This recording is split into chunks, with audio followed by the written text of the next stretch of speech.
Hello दोस्तों, welcome back to एग्जामस्टर। मैं हूं विकास स्मिथ और आज हम पढ़ेंगे गैर लाभकारी संगठनों या गैर व्यापारिक संगठनों का लेखांकन। इसको इंग्लिश में बोलते हैं accounting for not for profit organisation. हम यहाँ पे यह मान के चल रहे हैं कि इस चैप्टर को आप लोग एक बार पढ़ चुके हैं और फिर उससे रिलेटेड एमसीक्यू कर रहे हैं। हालांकि थोड़ा थोड़ा एक्सप्लेन भी करेंगे जिससे आपको कॉन्सेप्ट क्लियर होता जाए। तो चलिए पहला क्वेश्चन देखते हैं कि पहला क्वेश्चन में क्या लिखा हुआ है कि प्राप्ति और भुगतान खाता किस प्रकार का खाता है। हम बात करेंगे यहाँ पे जो नॉट फॉर प्रॉफिट ऑर्गेनाइजेशन होता है यानी कि गैर व्यापारिक संस्था जो होता है उसमें तीन प्रकार का खाता बनता है। एक बनता है आपका प्राप्ति और भुगतान खाता, दूसरा बनता है आय और व्यय खाता और तीसरा बनता है आपका स्थिति विवरण जिसको इंग्लिश में बोलते हैं receipts and payment account, income and expenditure account और बैलेंस शीट। ठीक है, तो हम बात करें रिसिप्ट एंड पेमेंट अकाउंट का, तो ये जो होता है वो होता है आपका रियल अकाउंट यानी कि वास्तविक खाता। फिर बात करें हम इनकम एंड एक्सपेंडिचर अकाउंट की, तो वो जो खाता है वो खाता होता है ये नॉमिनल अकाउंट। ठीक है, और बैलेंस चूंकि कोई खाता नहीं है इसको स्टेटमेंट बोलते हैं। ठीक है, तो आपको अपना आंसर मिल गया होगा कि प्राप्ति और भुगतान खाता किसको बोलते हैं, तो मतलब किस खाते के अंतर्गत आता है, तो रियल अकाउंट के अंतर्गत आता है। ठीक है, देखिए सेकंड क्वेश्चन में क्या बोलता है, एक लाभ ना कमाने वाली संस्था की दशा में आय पर व्यय की अधिकता को व्यक्त करने के लिए प्रयोग किए जाने वाले शब्द का नाम बताइए। देखिए अभी हम क्या बोलें कि हम लोग तीन प्रकार का खाता बनाते हैं, receipt and payment account, income and expenditure account और balance sheet. Income and expenditure account जो हम बीच वाला खाता बनाते हैं वहां पे सिर्फ आयगत मदों को और ये आयगत प्राप्तियों और आयगत भुगतानों को लिखा जाता है। ठीक है, तो हम यहाँ पे कंपेयर करते हैं, आयगत प्राप्तियों को क्रेडिट साइड में लिखते हैं और आयगत भुगतानों को डेबिट साइड में लिखते हैं। और हम फिर क्या करते हैं, कंपेयर करते हैं। अगर क्रेडिट का बैलेंस ज्यादा आता है डेबिट से तो उसको हम लोग सरप्लस बोलते हैं। ठीक है, और अगर डेबिट का बैलेंस यानी कि एक्सपेंडिचर, ठीक है, व्ययों का बैलेंस आयों से ज्यादा होता है यानी कि व्यय ज्यादा हो जाता है तो उसको हम लोग डिफिसिट बोलते हैं। ठीक है, तो यहां देख रहे हैं कि क्वेश्चन में क्या बोला है कि व्यय पर आय की अधिकता, व्यय पर आय की अधिकता मतलब आय ज्यादा हो रहा है और व्यय आपका कम हो रहा है, तो ऐसे कंडीशन को हम लोग क्या बोलेंगे, सरप्लस बोलेंगे। क्लियर है, चलिए नेक्स्ट क्वेश्चन देखते हैं। आय तथा व्यय खाता किसके द्वारा तैयार किया जाता है। ठीक है, तो पहला ऑप्शन है विद्यालय, फर्म, कंपनी और सभी के द्वारा। तो विद्यालय, फर्म, कंपनी और सभी के द्वारा लिखा हुआ है, तो कंपनी के द्वारा नहीं बनता है क्योंकि ये क्या बोलते हैं, लाभ कमाने वाली संस्था है। फर्म भी लाभ कमाने वाली संस्था है, तो लाभ नहीं कमाने वाली संस्था कौन है, तो विद्यालय। तो विद्यालय ही बनाएगा income and expenditure account, reception payment account और अंत में बैलेंस शीट। ठीक है, तो इसका जो करेक्ट आंसर होगा वो होगा आपका विद्यालय यानी कि स्कूल। चलिए नेक्स्ट क्वेश्चन की ओर आते हैं। निम्न में से कौन लाभ ना कमाने वाली संस्था नहीं है, सॉरी क्या लिखा है, निम्न में से कौन लाभ ना कमाने वाली संस्था नहीं है। ध्यान से समझिएगा, इसको क्या बोलते हैं ना, देखिए थोड़ा क्वेश्चन को मतलब घुमाने का प्रयास किया है कि निम्न में से कौन सा लाभ ना कमाने वाली संस्था नहीं है, ये पूछा है। ठीक है, तो महाविद्यालय तो लाभ ना कमाने वाली संस्था है, खेलकूद क्लब भी है, हॉस्पिटल भी है, तो क्या नहीं है, तो उद्योग यानी कि इंडस्ट्री। तो इसका जो करेक्ट आंसर होगा वो होगा आपका इंडस्ट्री यानी कि उद्योग। ठीक है, चलिए नेक्स्ट क्वेश्चन की ओर आते हैं। यहां पे क्या लिखता है कि गैर व्यापारिक संस्थाओं के वित्तीय विवरण में शामिल होते हैं। गैर व्यापारिक संस्थाओं के वित्तीय विवरण में शामिल होते हैं, क्या क्या शामिल होते हैं, तो प्राप्ति एवं भुगतान खाता, आय व्यय खाता, आर्थिक चिट्ठा या तुलन पत्र या उपरोक्त सभी। तो अभी आपको जस्ट बताए हैं, ये सारा का सारा आपका नॉट फॉर प्रॉफिट ऑर्गेनाइजेशन में शामिल होता है। ठीक है, यानी कि इसका करेक्ट आंसर जो होगा वो होगा आपका डी। चलिए नेक्स्ट क्वेश्चन देखते हैं। फिर क्या लिखता है, अलाभकारी संस्थाओं के आय का मुख्य स्रोत है। चूंकि ये संस्था लाभ नहीं कमाती है, ठीक है, तो फंड कहां से आता है, तो इसके सदस्यों के द्वारा चंदा, दान, अभिदान यानी कि डोनेशन, सब्सक्रिप्शन, है ना, चैरिटी, इस रूप में आता है। तो यहां पूछ रहा है आपसे कि अलाभकारी संस्थाओं के आय का मुख्य स्रोत है चंदा, दान, सरकारी अनुदान और उपरोक्त सभी। तो यहाँ पे सारा ऑप्शन होगा यानी कि इसका करेक्ट आंसर होगा उपरोक्त सभी। चलिए नेक्स्ट क्वेश्चन की ओर देखते हैं। आजीवन सदस्यता शुल्क को मानना चाहिए। Life membership fees should be treated as liability, asset, income और एक्सपेंडिचर। तो हम लोग इसको क्या मानेंगे? लायबिलिटीज। ठीक है, आजीवन सदस्यता शुल्क को यानी कि लाइफ मेंबरशिप फी को लायबिलिटीज मानेंगे और बैलेंस शीट का लायबिलिटी साइड में इसको दिखाएंगे। ठीक है, यहाँ पे अलग अलग विद्वानों का अलग अलग मत भी है। कुछ का मत है कि आप चूंकि इस प्रकार का सदस्य मतलब संस्था में क्या होता है कि सदस्य बनते रहते और इस प्रकार का फी आते रहता है, तो इसको इनकम मानिए। और कुछ का मानना है कि नहीं, एक व्यक्ति से एक ही बार आता है ना। तो कुछ लोग इसको लायबिलिटीज मानते हैं और कुछ लोग इसको इनकम मानते हैं। लेकिन अगर क्वेश्चन में क्लियर नहीं दिया रहेगा कि क्या मानना है, तो आप इसको लायबिलिटीज मानेंगे और बैलेंस शीट का लायबिलिटीज साइड में दिखाएंगे। क्लियर? चलिए नेक्स्ट क्वेश्चन देखते हैं। आय व्यय किस प्रकार का खाता है? Income and expenditure account. तो शुरू में ही हम लोग क्लियर कर चुके हैं कि ये किस प्रकार का खाता है, तो नॉमिनल अकाउंट है यानी कि नाम मात्र खाता है। ठीक है, अब नेक्स्ट क्वेश्चन क्या आता है? झारखंड अधिविद्य परिषद, ठीक है कैसी संस्था है? ये लाभकारी संस्था है, गैर अलाभकारी संस्था है, कंपनी है और सहकारी समिति है। तो आपको पता है ये किस प्रकार का संस्था है? गैर अलाभकारी संस्था, यानी कि लाभ कमाना इसका उद्देश्य नहीं है। चलिए नेक्स्ट क्वेश्चन की ओर आते हैं। पूंजी निधि यानी कि हम लोग जिसको इंग्लिश में बोलते हैं कैपिटल फंड। जब हम लोग यहाँ पे क्वेश्चन बनाएंगे ना, ये नोट फॉर प्रॉफिट ऑर्गेनाइजेशन के अंतर्गत reception payment account, income and expenditure account और लास्ट में बैलेंस शीट। तो बैलेंस शीट दो प्रकार का बनता है, एक ओपनिंग और एक क्लोजिंग। अगर इसी साल फर्म स्टार्ट हुआ है तो ओपनिंग बनाने की आवश्यकता आपको नहीं है। सॉरी, फर्म बोल रहे हैं मतलब एनपीओ, है ना।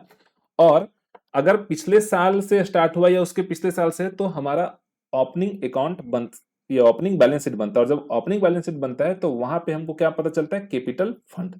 तो पूछ रहा है आपसे कि कैपिटल फंड है क्या? Assets minus liabilities, total assets, assets plus liabilities और फिर है कैपिटल माइनस लायबिलिटीज। उसका करेक्ट आंसर होगा एसेट्स माइनस लायबिलिटीज।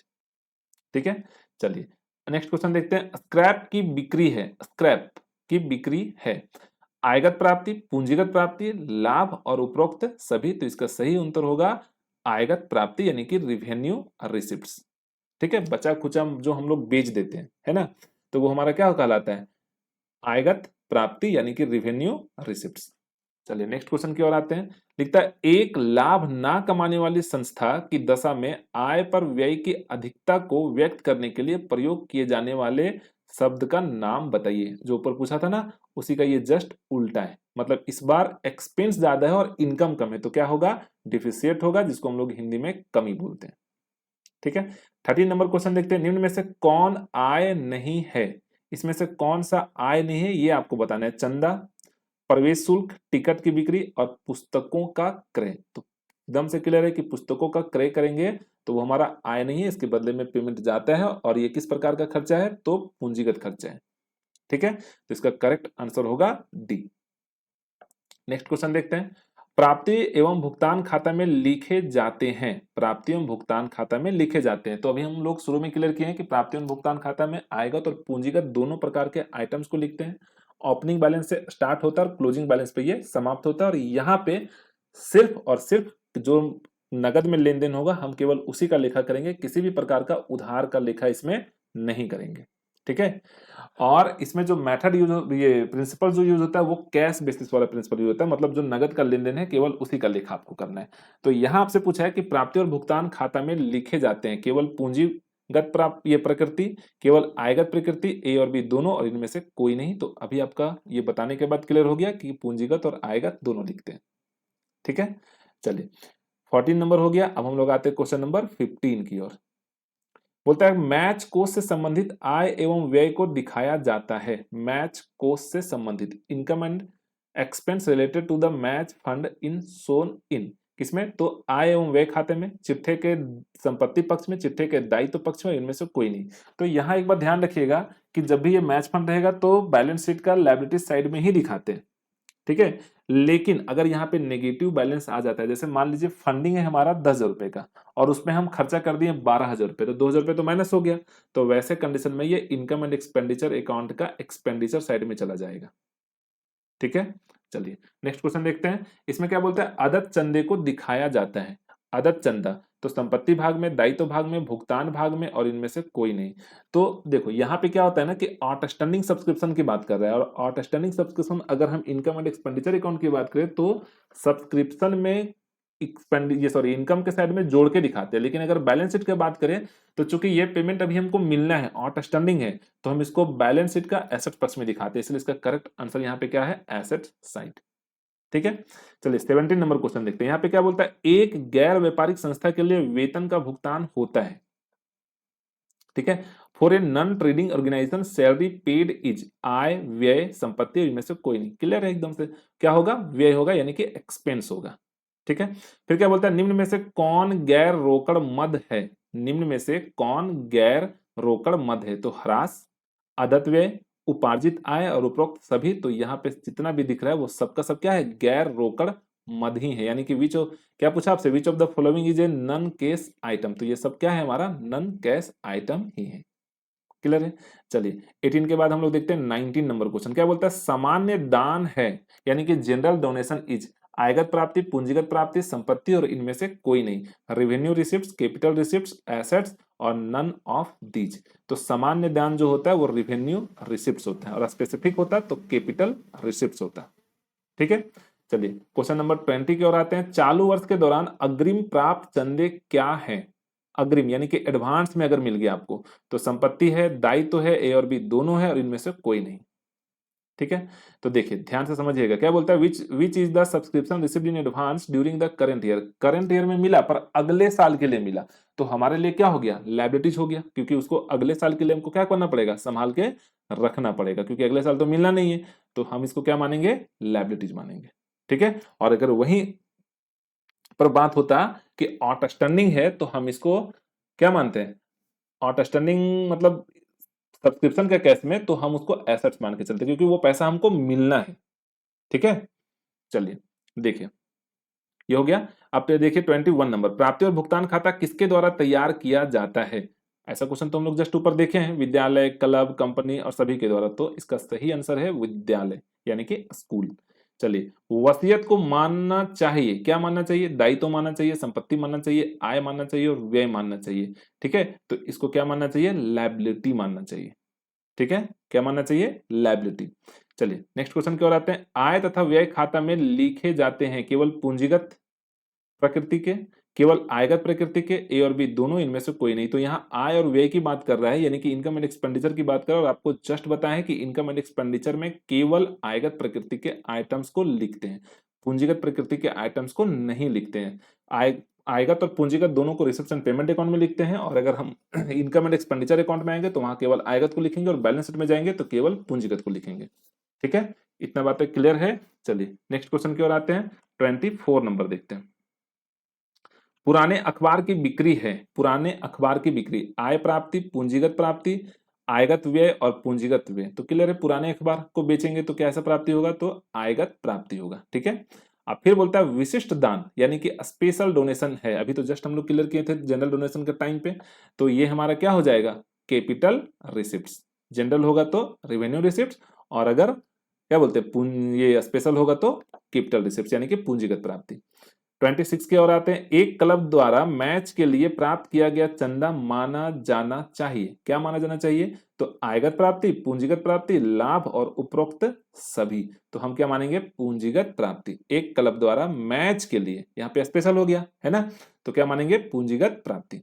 चलिए नेक्स्ट क्वेश्चन की ओर आते हैं। यहाँ पे क्या लिखता है, समर्पित निधि को मानना चाहिए, यानी कि endowment fund should be treated as आयगत प्राप्ति, पूंजीगत प्राप्ति, आयगत व्यय और पूंजीगत व्यय। तो इसका जो सही आंसर होगा वो होगा आपका पूंजीगत प्राप्ति, यानी कि कैपिटल रिसिप्ट्स। ठीक है, उसके बाद देखिए फिर क्या बोलता है, विद्यालय है अलाभकारी संस्था, गैर अलाभकारी संस्था, सॉरी यहाँ लाभकारी संस्था है ना, गैर अलाभकारी लाभकारी संस्था, कंपनी और सहकारी समिति। तो ये इसका करेक्ट आंसर होगा गैर लाभकारी संस्था। चलिए यहां से हमारा एमसीक्यू का समाप्त हो गया। ठीक है, अगर आप हमारे कोर्स को डिटेल में पढ़ना चाहते हैं तो आप हमारा एप्स डाउनलोड कर सकते हैं, और अगर आप लोकल देख रहे हैं तो इंस्टीट्यूट में आके पढ़ सकते हैं ऑफलाइन। ठीक है, चलिए आज की क्लासेस को यहीं समाप्त करते हैं, मिलते हैं आपसे नेक्स्ट लेक्चर में। Thank you.